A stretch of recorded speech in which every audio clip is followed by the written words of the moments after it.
Serena Holt didn't look up from her champagne when she heard him coming down the aisle. She noticed the diaper bag, first overstuffed, unzipped a corner of a wet wipe packet dangling out. Then the man carrying it, a wrinkled gray Henley, a white smear of baby food across the left shoulder, and a small boy sleeping against his chest, one fist curled around a stuffed bear, missing its left eye. First class. Seat 4. B, right next to her. Serena stood before Carter. Wynne could sit down. Absolutely not. Her voice cut through the cabin, unhurried, deliberate. I paid for first class. Not for this. Carter didn't argue, didn't flush. He looked at her once steady, unreadable, then drew his hand slowly up his son's back, the way a person does when they're shielding something worth protecting. Serena had no idea what she'd just started. Carter Wynne had learned in the 4 years since Theo was born that traveling with a toddler required the same mental preparation as walking into a negotiation you expected to lose. You packed for every contingency. You kept your expectations low. And when something went sideways, as it always did, you stayed calm, because the moment you stopped being the steady one, the whole thing collapsed. He had the diaper bag over his left shoulder, Theo's weight distributed across his right arm, and the boarding passes pulled up on his phone. Theo was 4 years old and had fallen asleep somewhere between the security line and the gate, which meant Carter had carried him the last quarter mile through LAX without once putting him down. The stuffed bear, a brown one named Gerald, missing its left eye since an incident involving a hotel laundry chute, was tucked under Theo's arm. Carter found row 4 and checked the seat number on his ticket. 4B. Window side, which Theo liked because he pressed his face against the glass during takeoff and made a sound that was somewhere between a laugh and a scream. The woman in 4A was already seated. She had the posture of someone accustomed to being the most important person in any given room, shoulders, back, chin, level a glass of champagne, balanced with the practiced ease of a person who ordered it without thinking. Her jacket was a deep navy that Carter recognized as expensive without being able to name the brand. The reading glasses on her nose were pushed down just far enough to suggest she was tolerating the world rather than engaging with it. Carter moved to step past her to reach his seat. That was when Serena Holt looked up. Her gaze moved from the diaper bag to the sleeping child, to the smear of something white on Carter's shoulder that he had noticed in the airport bathroom mirror and decided wasn't worth addressing. The champagne glass lowered. Her expression shifted not gradually, but the way a door shuts. She stood. Absolutely not. The words were clear and unhurried, directed at no one in particular, and everyone within earshot. I paid for first class, not for this. The flight attendant at the front of the cabin, a young woman whose name tag read Brooke, started toward them immediately. Other passengers in the rows behind had already turned to look. Serena was not finished. "Find them another seat," she said to Brooke with the tone of someone accustomed to directing staff. "Economy? Wherever they belong." Brooke kept her voice even and professional. "Ma'am, this gentleman has an assigned seat in first class. His ticket—" "I'm not interested in his ticket." Serena's eyes moved back to Carter with something between assessment and dismissal. "Look at him. He doesn't belong here. This is a mistake. Someone bumped him up or he used miles or I don't know. But I'm not sitting next to a diaper bag for 5 hours." Carter had not moved. He stood in the aisle with Theo still against his shoulder, one hand on the boy's back, watching Serena the way he watched people who said more than they intended to. Brooke tried again. "Sir, I'm so sorry. Can I help you get settled?" He can get settled somewhere else," Serena said. "I will not be ignored. I have a presentation in New York tomorrow morning, and I need this flight to be clean," Carter said. It was the first word he'd spoken since approaching the row. His voice was quiet, not hostile, not particularly warm, just present. Serena blinked. "I'm going to assume," Carter continued at the same measured volume, "that you didn't intend for that sentence to end the way it was heading. The cabin had gone very still. Someone 2 rows back had stopped pretending to read their magazine. Serena recovered quickly. She was good at that. Her chin came up. I intend for my seat to be comfortable, which it won't be with a child who will spend the entire flight crying and a man who clearly packed in the dark. Theo stirred. His eyes opened halfway, the unfocused, not quite here look of a child dragged back from sleep by loud voices. He turned his face toward Carter's neck, found no threat there, and began to drift again. Carter watched his son resettle. Then he looked back at Serena. "Okay," he said. "Just that. Not a concession. Not an apology. A word that meant I've heard everything you're going to say, and I've already decided how much of it matters." Brooke stepped in before Serena could escalate further. "Mr. Wynn, I sincerely apologize. We have a suite section at the front of the cabin, upgraded seating, more privacy. I'd like to move you and your son there with our compliments. Would that be all right?" Carter looked at the seats, the wider configuration, the partial divider that would keep Theo from bothering the passengers around them during takeoff. He looked at Serena once more. "Sure," he said. "Thank you, Brooke." He followed her up the aisle without another word, one hand still resting on Theo's back. Brooke got them settled in the forward section, brought a small blanket for the boy and a coffee for Carter, and apologized twice more in a low voice that was clearly meant to compensate for something she hadn't done wrong. Carter thanked her both times and meant it. He leaned back and let Theo's weight settle against him and watched the Los Angeles tarmac through the window while the rest of the passengers boarded. He thought about the presentation Halston Group's executive team was flying to New York to deliver. He thought about the shareholder dinner the following evening. He thought about the internal review his legal team had briefed him on 2 weeks ago, the one involving a pattern of HR complaints that had been quietly closed before reaching his desk. He thought about none of these things for very long because Theo made a small sound in his sleep, and Carter adjusted the blanket and let everything else wait. The flight reached cruising altitude somewhere over Nevada. Serena had ordered a second champagne and opened her laptop and told herself firmly that the unpleasantness at boarding was behind her. She had a presentation to review. She had talking points to refine. She had, as she always had, more important things to think about than the opinions of strangers. The 2 men seated behind her did not seem to share her sense of priority. They were speaking in the easy, slightly too loud register of business travelers who had already had a drink and felt comfortable. Serena was not trying to listen, but the cabin was quiet, and the words were clear. "Never shows up to anything.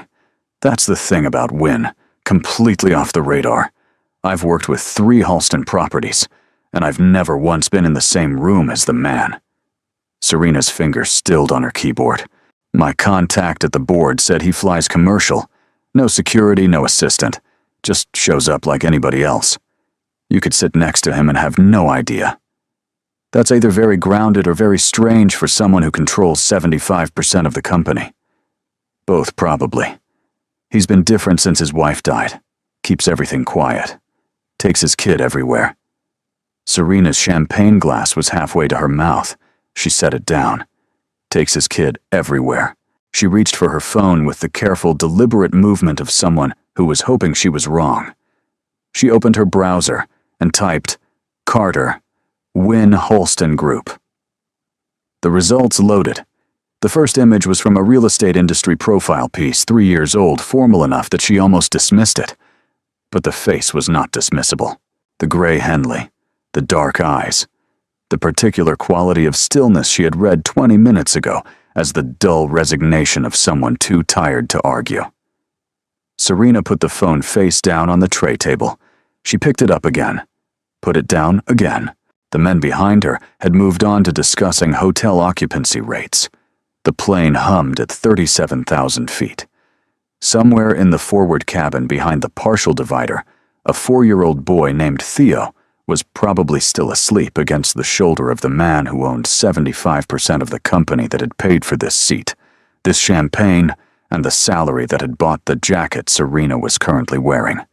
She had called him this. She had told the flight attendant to send him to economy. She had said in a voice that carried to at least a dozen witnesses that he didn't belong here. Serena Holt had spent 19 years building a career on the precise management of perception. Who saw what? Who heard what? Who remembered what? She knew better than most people how quickly a reputation could be damaged by a single witnessed moment of poor judgment. She also knew that there were two ways to handle what had just happened. The first was to walk to the front of the cabin right now and do the thing she had never been particularly good at. Apologize. Not the tactical kind. Not the version that was really a renegotiation, the actual kind, where you stood in front of someone and admitted that you had been wrong. The second was to sit here, finish her champagne, and trust that a man like Carter Wynn, private, low-profile, unbothered by the noise of other people, would not consider one unpleasant exchange on a commercial flight worth his attention. She was still deciding when the seatbelt sign chimed off. She stood up before she had fully decided to. The walk to the forward section was short, 12 feet, maybe 15, but each step felt like crossing a distance that was not measured in feet. Brooke watched her from the galley without expression. The partial divider was open on one side. Carter was looking out the window.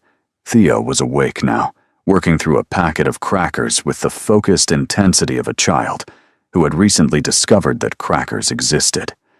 Serena stopped at the edge of the row. Carter turned his head. He looked at her, the way he had looked at her in the aisle, not surprised, not particularly interested, like a man who had already run the calculations.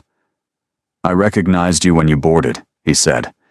His voice was the same as it had been in the aisle, quiet, unhurried. "I knew who you were before you stood up." Serena opened her mouth. "We've had 41 complaints filed against you in the last 3 years. Carter continued in the same tone one might use to discuss weather patterns. 41. Most of them closed before they reached my desk. A few of them never made it into the system at all. My legal team started looking at the pattern 2 weeks ago." The word pattern landed somewhere behind Serena's sternum. Carter. She heard herself use his first name and hated how it sounded too familiar, too desperate, like she was reaching for a handhold. "I came to apologize." "I know you did." "What I said was it was inappropriate. I was stressed, and You told a flight attendant to send a man and his 4-year-old son to economy," Carter said, "in front of a full cabin. And before that, you suggested I was here by mistake." He looked at Theo, who had not looked up from his crackers. "He's 4. He understood that something was wrong. He just didn't know what he'd done." Serena felt the sentence go through her like something cold. "The apology," Carter said, "is noted." He turned back to the window. Serena stood at the edge of the row for a moment that stretched. There was nothing else to say, not because the conversation was over, but because she had arrived at the edge of what words could do and found the ground already gone. She walked back to her seat. She did not finish the champagne. She did not open the presentation. She sat with her hands folded on the tray table and looked at the clouds outside and thought about 41 complaints and a pattern and the specific way Carter Wynn had said, noted not as a dismissal, but as a record. As a thing that had been placed somewhere, it would not be lost. Outside the sky above Nevada was the flat, unbothered blue of altitude, clean and indifferent, and very far from the ground. The plane flew east. The board meeting was held the morning after the flight in a conference room on the 34th floor of Halston Group's Midtown Manhattan offices.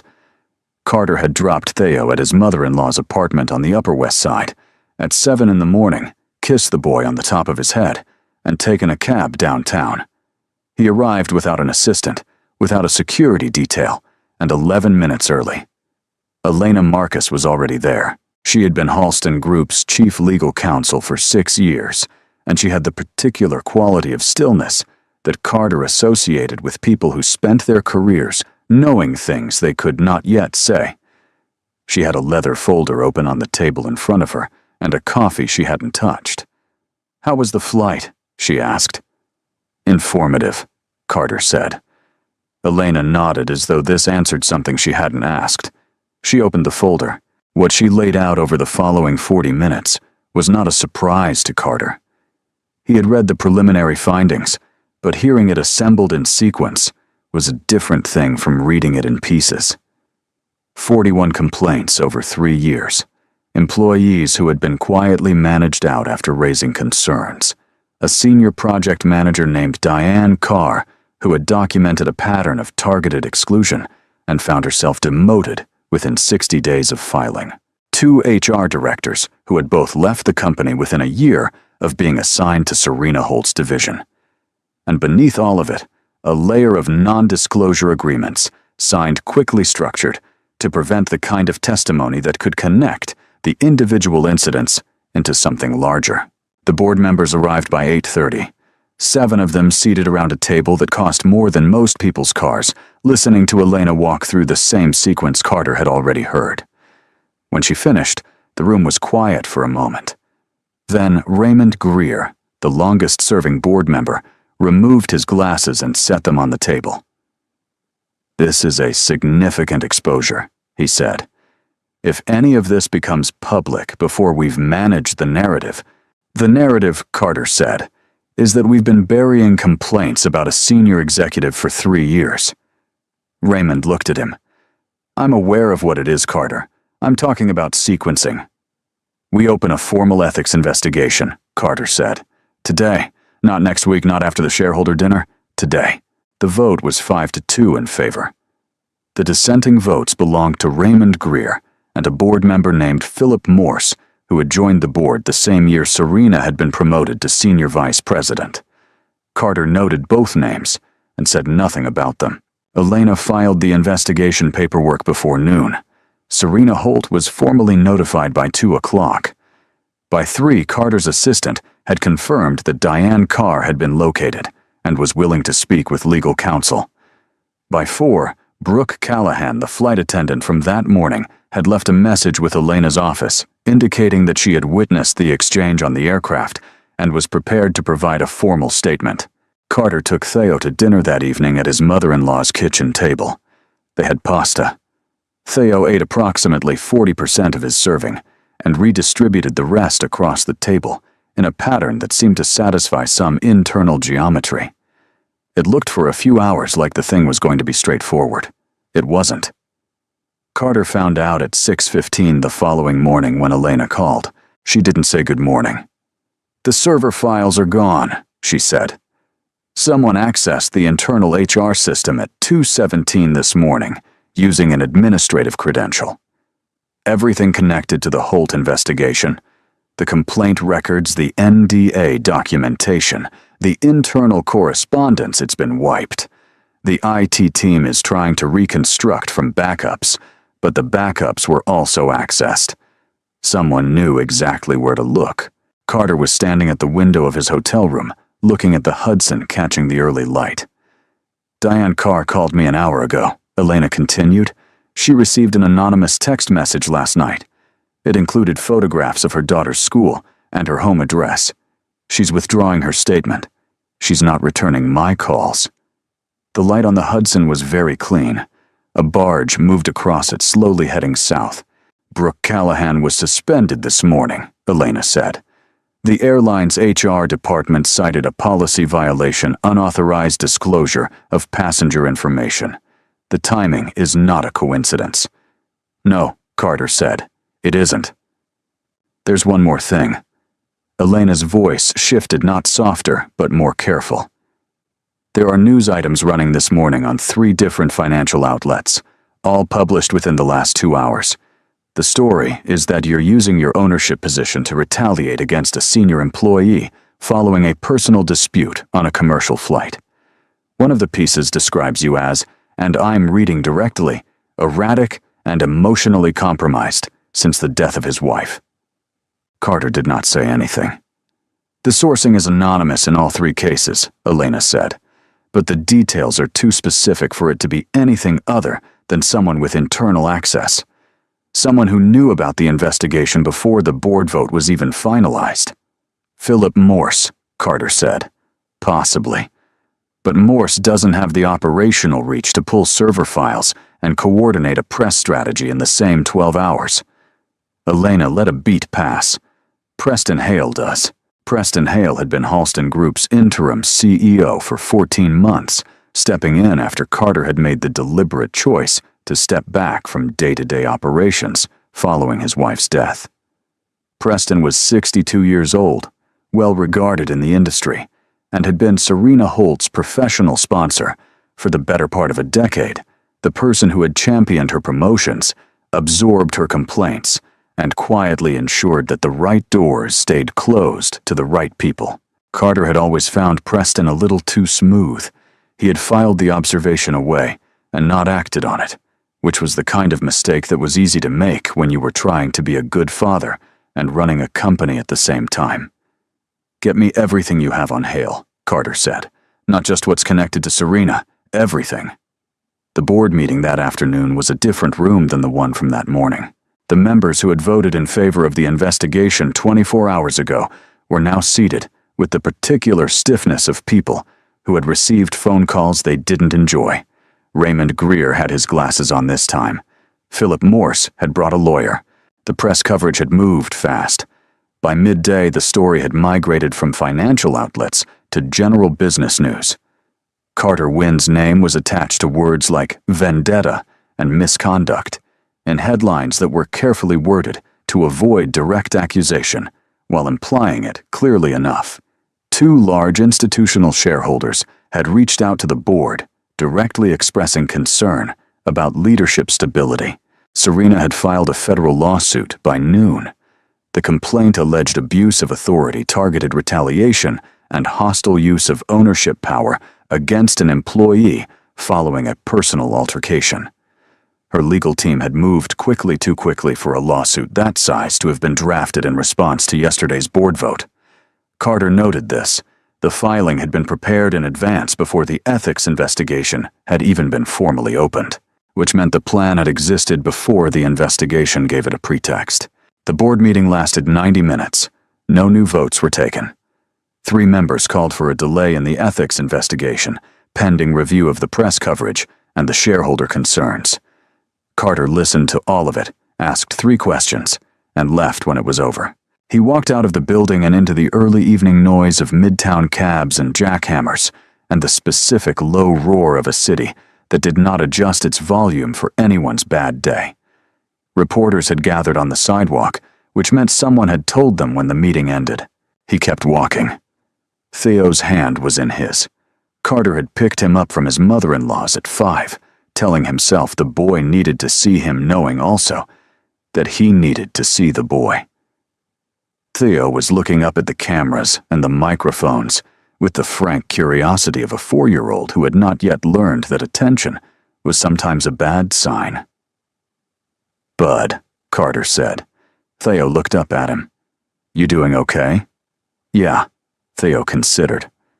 "Why are those people taking pictures?" "They want to know what's happening." "What's happening?" Carter looked down at his son. The stuffed bear was tucked under Theo's arm, one-eyed and unworried. "I'm figuring it out," Carter said. They kept walking. He put Theo to bed at 8:30 in the hotel suite in the smaller room, with the window that looked out over the park. Theo asked for 2 stories, negotiated down to 1.5, which Carter interpreted generously, and was asleep before the second story ended.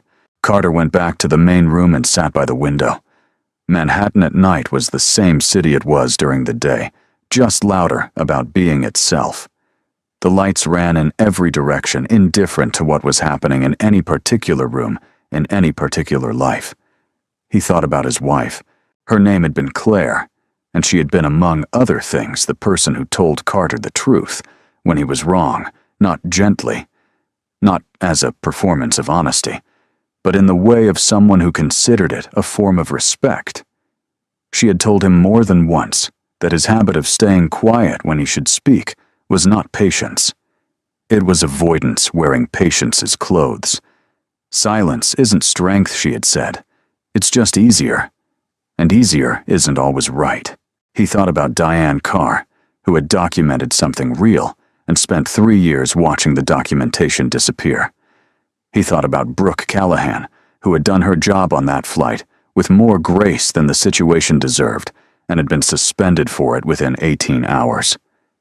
He thought about Preston Hale, who had spent 14 months running Carter's company, with the quiet confidence of a man who believed the actual owner wasn't paying attention.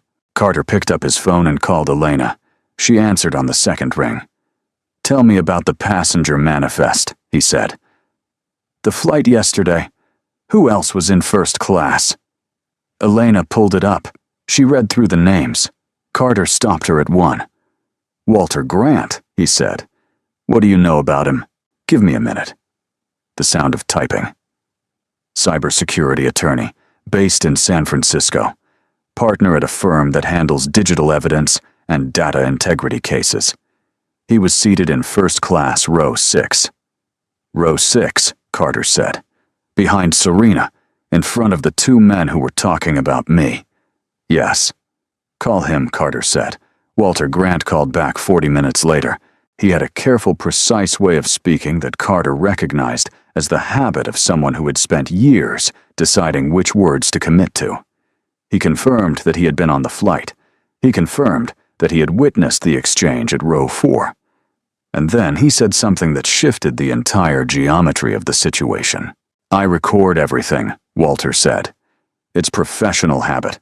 Full audio and video with original metadata stored to an independent server. I've been doing it for 11 years. A beat. I also record in baggage claim. I was 2 carousels down from Ms. Holt and a man I've since identified as Preston Hale when they had a conversation that I don't think either of them intended anyone to hear. The ambient noise was low enough that my equipment picked up most of it." Carter kept his voice level. "What did they say? They discussed the witness. They discussed the server files. They discussed the press contacts by name." Walter's tone did not change. "It's enough for a criminal referral." The room was very quiet. "Mr. Grant," Carter said, "I'd like to meet with you and my legal counsel tomorrow morning." "I thought you might," Walter said. "I'm available at 8. Carter ended the call and sat for a moment with the phone in his hand, looking at the lights of the city. Then he called Elena. "Get Brooke Callahan," he said, "and find out if Diane Carr has a lawyer. If she doesn't, we're providing one." Elena started to ask a question. "And book the Meridian Ballroom," Carter said. "Preston's already chosen the stage. We'll use it."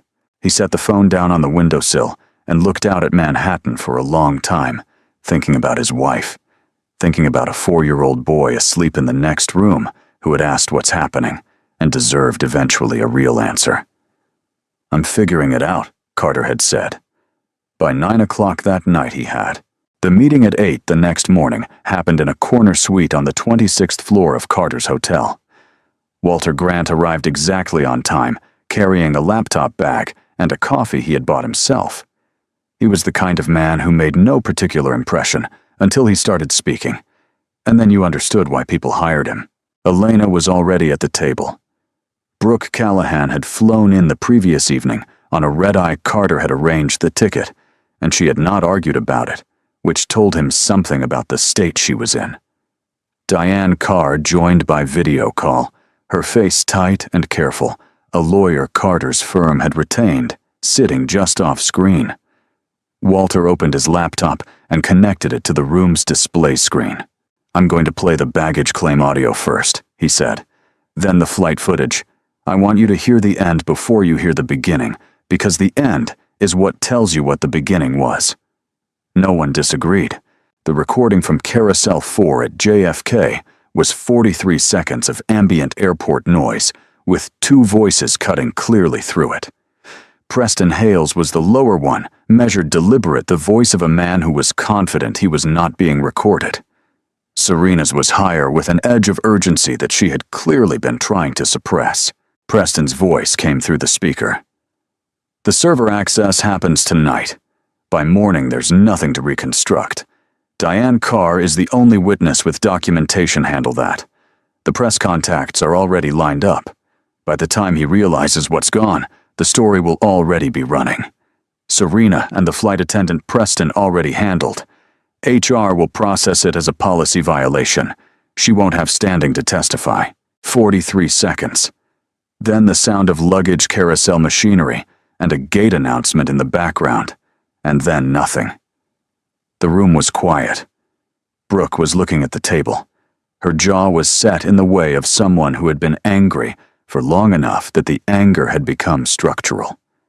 Diane Carr on the screen had her hand pressed flat against the surface in front of her, as though she needed something solid. Elena looked at Carter. "Obstruction," she said. "Witness tampering. The financial piece the NDA's signed with company funds that's fraud. Federal, not civil." "Yes," Walter said. "My firm has already prepared a brief.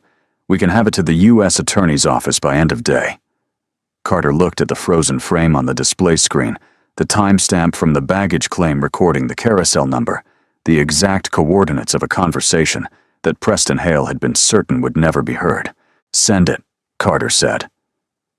The shareholder dinner was held that evening at the Hotel Meridian, 12 blocks from Carter's hotel, in a ballroom that Halston Group used every year for this event. 500 people, institutional investors, board members, industry partners, press.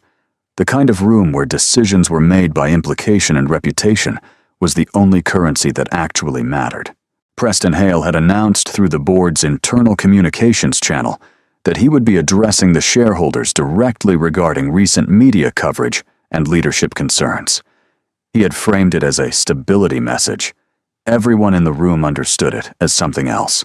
Carter arrived at 8:47. The dinner had started at 7:30. He had chosen the timing deliberately late enough that Preston would already be in position early enough that the room would still be full. He entered through the main doors. The effect was immediate and visible. Conversations nearest the entrance stopped. First then rippled outward in a wave of turning heads and lowered voices that moved across the ballroom like something physical. Carter was wearing a dark suit, no tie, which Claire had always said was either effortlessly confident or mildly inappropriate depending on the occasion. He had decided it was tonight's version of both. Preston was at the front of the room near the stage, speaking with 2 board members. He saw Carter at the same moment the room did. His expression went through several calculations in rapid succession before settling on something that was attempting to be welcoming. Carter did not look at him. He walked directly to the stage. There was no announcement.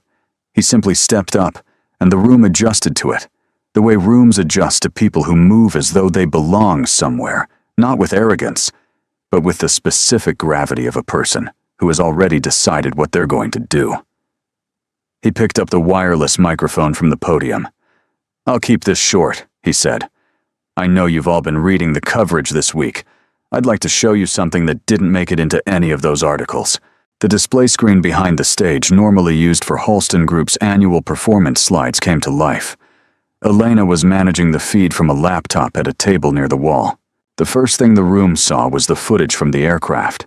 Walter's recording was steady and cleared the aisle of the first-class cabin the moment Carter and Theo had approached row 4, Serena rising from her seat. The audio was clean enough that her voice carried to every corner of the ballroom without effort. "I paid for first class, not for this." The room was very still. "Then find them another seat. Economy, wherever they belong." 500 people watched a 4-year-old boy stir against his father's shoulder, blinking in the unfocused way of a child, pulled from sleep, looking around for the source of a loud voice he didn't understand. Carter let the footage run to the end, to the moment he had said okay, and followed Brooke up the aisle. Then Elena cut the feed. "That's the personal part," Carter said. "Here's the professional part." The baggage claim audio played through the room's speaker system. Preston's voice. Serena's voice. 43 seconds of a conversation that had taken place less than 48 hours ago, 20 feet from a luggage carousel at JFK, in the full confidence that it would never be heard by anyone in this room. The server access happens tonight. By morning, there's nothing to reconstruct. Someone near the back of the room said something under their breath. The person next to them said nothing. Diane Carr is the only witness with documentation handled that. Carter watched Preston Hale's face across the ballroom. Preston had gone very still, Not the stillness of composure, but the particular stillness of a person whose body had registered something before their mind had finished processing it.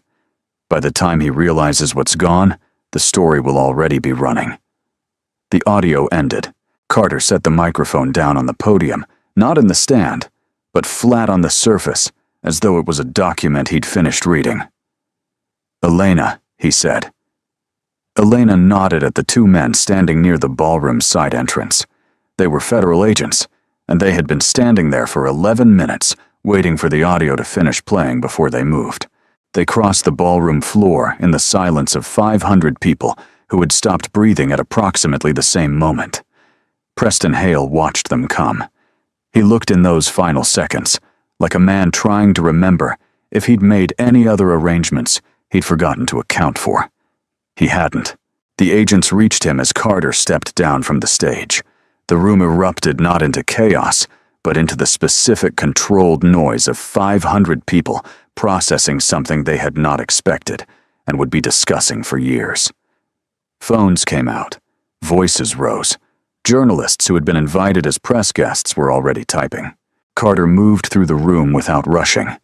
People stepped aside not out of fear, but the way people step aside for someone who has somewhere specific to be and is going there. Serena was standing near the far wall between a table of hedge fund managers and a display of Holston Group's recent development projects. She had dressed for a victory that was not happening.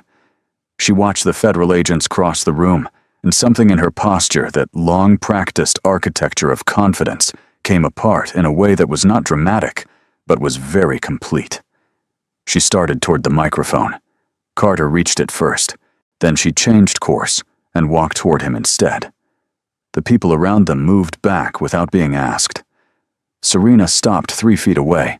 Her eyes were bright in the way that happened when someone was holding something in by force of will rather than actual composure. "Carter." Her voice was lower now than it had been on the plane, stripped of the carrying quality, the performance of certainty.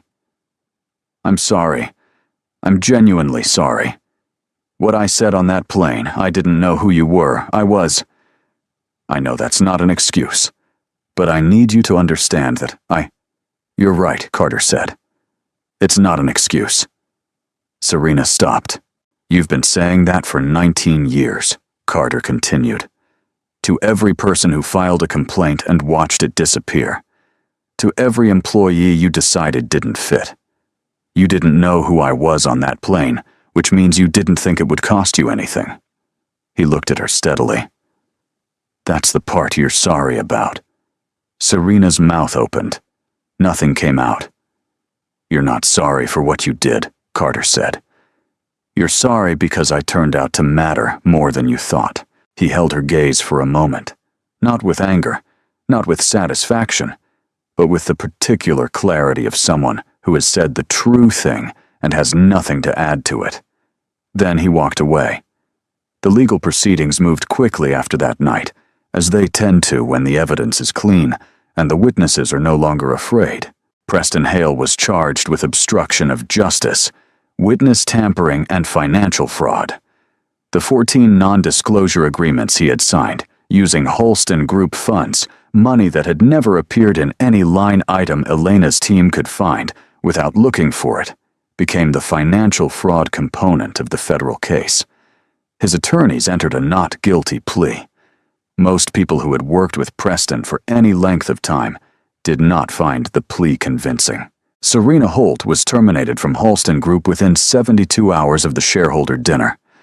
The severance she had been entitled to under her contract was voided on grounds of misconduct.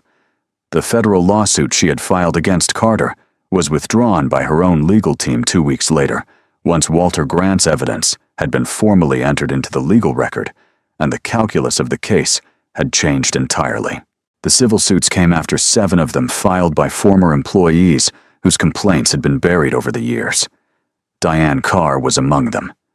Carter's legal team did not contest any of the cases. The structural changes at Holston Group took longer because real changes always do. Carter assembled a small team. Elena, a human resources consultant, named Margaret Osei, who had spent 20 years building complaint systems for large organizations, and 3 people recommended by employees rather than management. They spent 6 weeks conducting internal interviews. The independent ethics committee that emerged from the process had authority that existed outside the normal management hierarchy, which meant that what had happened to Diane Carr's complaint, the quiet rooting, the convenient disappearance, could not happen the same way again. The whistleblower protections were written into the company's governing documents, not just its policy handbook, because policy handbooks could be revised by the same people they were supposed to constrain. Diane Carr came back. Carter had not asked her to. He had made the offer once through Elena, and made clear it was entirely her choice. She had taken 2 weeks to decide. When she said yes, she specified that she didn't want her old role back. She wanted to run the new ethics office, which was a different thing entirely. Carter said yes without deliberating. Brooke Callahan called the week after the shareholder dinner. The airline had reversed her suspension quietly, without a formal statement, which was the institutional version of hoping no one would notice. She had noticed. She had also received 3 other job offers in the week since the story broke, which told her something about how visible the footage had made her and what people thought it meant about her character. Carter's offer was different from the others. He explained the role he had in mind, a position that would require her to design the way Halston Group staff were trained, evaluated, and supported from the front desk to the executive floor. A position that did not yet have a formal title because he wanted the person who took it to have a hand in defining what it was. Brooke said she needed to think about it. She called back the following morning. Director of Employee Experience, she said. That's what the title should be. Done, Carter said.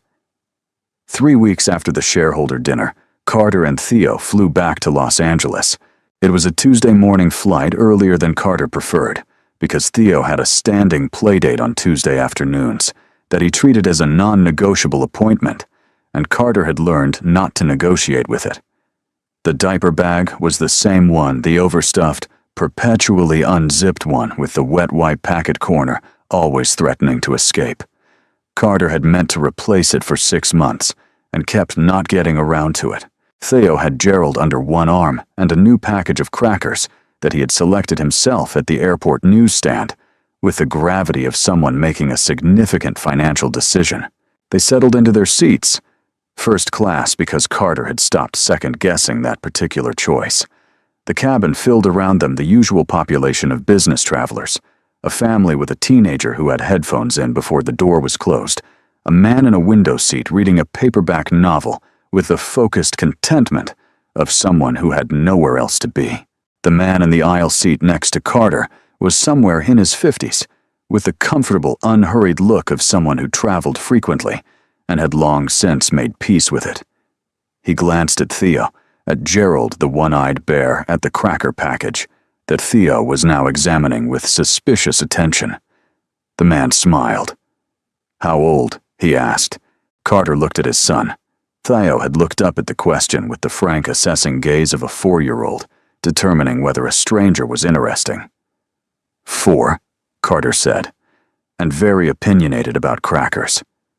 The man laughed, an easy, genuine sound. "My kids were the same way. It's a whole face."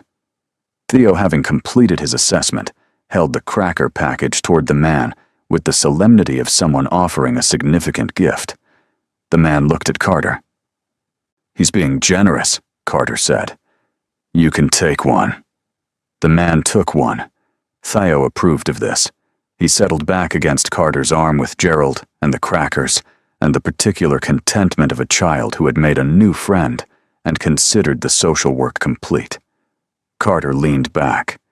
Outside the window, the Los Angeles morning was doing what Los Angeles mornings did. Flat, light marine layer still burning off the tarmac, shimmering faintly at the edges. In a few hours, it would be New York, and the week after that would be something else. And the work of building something better out of what had been broken would continue in the way that kind of work always continued, slowly, imperfectly, requiring more patience than any single moment seemed to justify. The plane began to move. Theo pressed his face against the window and made the sound that was somewhere between a laugh and a scream. Carter watched him and thought about Claire, the way he always did at takeoff, not with the sharp particular grief of the early years, but with something that had become over time less like loss and more like company. She would have had something to say about all of it. About Preston, about Serena, about the choices Carter had made, and the ones he hadn't made fast enough. She would have had something to say about the man who took the cracker. See, she would have said, most people are fine. You just have to let them be. The wheels lifted. Los Angeles fell away beneath them. Theo turned from the window with cracker crumbs on his chin and looked up at Carter with the expression of someone who had just witnessed something extraordinary and needed to confirm that another person had also seen it. We're flying, Theo said. We are, Carter said. Every time, Theo said with deep satisfaction, and turned back to the window. Carter looked out at the sky above the marine layer, clear and wide, and going on in every direction without particular concern for what happened below it. He thought about a woman in a navy jacket who had stood up before he could sit down, and a company that had believed for too long that silence was the same thing as order, and a 4-year-old boy who still found it worth mentioning every single time that they were flying. He found somewhere in the middle of all of it that he was smiling. The plane leveled out above the clouds and headed east.